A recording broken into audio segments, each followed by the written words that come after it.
За ургамлын нөөц бие удирдлагын анги маань одоо Монгол орны байгаль орчинд тулгамдж байгаа уур амьсгалын өөрчлөлт, дулаарал, цөлжилт, ган, зууд, уур хаан үйл ажиллагаагаар эвдэрсэн доройтсон газар, түүний үр дагавар төвсөж байгаа биологийн олон янз байдлын ховордолт зэрэг асуудлуудыг шийдвэрлэхэд ургамлын бие удирдлагын аргаар ургамлын нөөц бүтээмжийг дээшлүүлж мэдлэг чадвар дадлага олуулдаг. Ер нь бол ургамал судлаач мэргэжилтнийг л бэлтгэдэг тийм мэргэжлийн хөтөлбөр байгаа.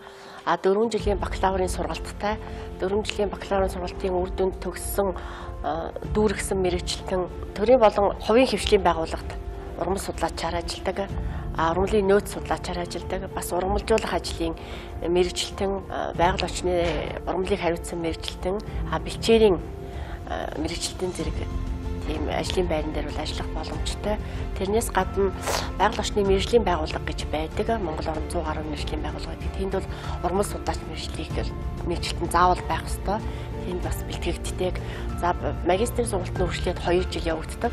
Тэр нь бас л ургамлын нөөцөөр мэргэжсэн мэргэжилтэн бол бэлтгэдэг. Тэгэхээр бол эрэлт хэрэгцээтэй байнга ургамал судлаач одоо байгаль орчны асуудал тулгамдсан асуудал учраас ургамал судлаач мэргэжилтнүүдийг ажлын байран дээр бол урьж байдаг ийм мэргэжил байгаа.